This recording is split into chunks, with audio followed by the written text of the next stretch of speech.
Hello बच्चों, तो चलिए इस प्रश्न को पढ़ते हैं। फलनों का समाकलन कीजिए। cos x बट्टा वर्गमूल 1/4 प्लस कॉस स्क्वायर एक्स। तो यहाँ पर देखो ये फलन दिया हुआ है और हमें इसका समाकलन करना है। तो प्रश्न में आगे बढ़ने से पहले इस प्रश्न से संबंधित जो मुख्य अवधारणा है उसकी हम चर्चा कर लेते हैं। तो देखो मुख्य अवधारणा देखो क्या हो जाएगी। समाकलन का हम एक सूत्र जानते हैं कि समाकलन के अंदर dx बट्टा वर्गमूल a square minus x square लिखा हुआ हो तो इसका मान क्या आता है, साइन इनवर्स एक्स बट्टा ए प्लस में समाकलन का चर सी। ये होता है सूत्र। तो अब देखो जो हमारे पास में समाकल है उसको अगर हम आई बोल लें तो आई बराबर में क्या आएगा, समाकलन कॉस एक्स बट्टा में वर्गमूल 1/4 प्लस में कॉस स्क्वायर एक्स। ठीक है, और यहाँ पर हम क्या लिखेंगे, dx लिखेंगे। ठीक है, क्योंकि x के सापेक्ष कर रहे हैं समाकलन। तो अब देखो ये जो sine square x plus cos square x का मान है वो 1 के बराबर होता है। तो वर्गमूल के अंदर जो कॉस स्क्वायर एक्स है उसकी जगह हम 1 माइनस साइन स्क्वायर एक्स लिख सकते हैं। तो देखो बराबर में समाकलन कॉस एक्स डी एक्स बट्टा में देखो क्या बनेगा, वर्गमूल के अंदर 1/4 प्लस में 1 माइनस साइन स्क्वायर एक्स बन गया। तो अब देखो 1/4 प्लस में 1 किया तो वो कितना आ जाएगा, 5/4।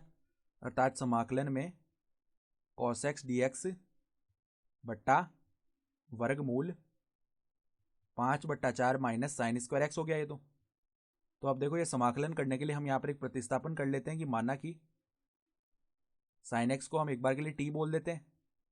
अब दोनों और हम क्या करते हैं, अवकलन करते हैं एक्स के सापेक्ष।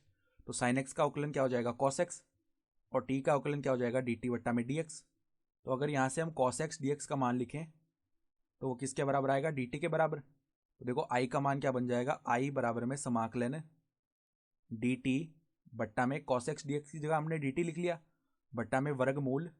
देखो 5/4 को हम किस प्रकार लिख सकते हैं, वर्गमूल 5/2 का वर्ग, ऐसे लिख सकते हैं। और माइनस में साइन एक्स की जगह हम टी रख रहे हैं तो साइन स्क्वायर एक्स क्या बनेगा, टी स्क्वायर। तो अब देखो ये उस रूप में आ गया मुख्य अवधारणा में जो हमने सूत्र लिखा है उसके रूप में। तो इसका मान क्या हो जाएगा, साइन इनवर्स एक्स का मान कितना है, टी, बट्टा में ए का मान कितना है, वर्गमूल 5/2। ठीक है, तो क्या बन जाएगा, साइन इनवर्स 2t बट्टा में वर्गमूल 5 प्लस में समाकलन का चर सी। तो अब यहाँ से हम टी का मान रख लेते हैं साइन एक्स के बराबर। अर्थात समाकलन का मान क्या आ गया, आई बराबर में साइन इनवर्स 2 साइन एक्स बट्टा में वर्गमूल 5 प्लस में समाकलन का चर सी। और यही हमारा क्या हो गया, उत्तर भी हो गया। ठीक है, तो आशा करता हूँ कि आपको ये प्रश्न समझ में आया होगा। धन्यवाद।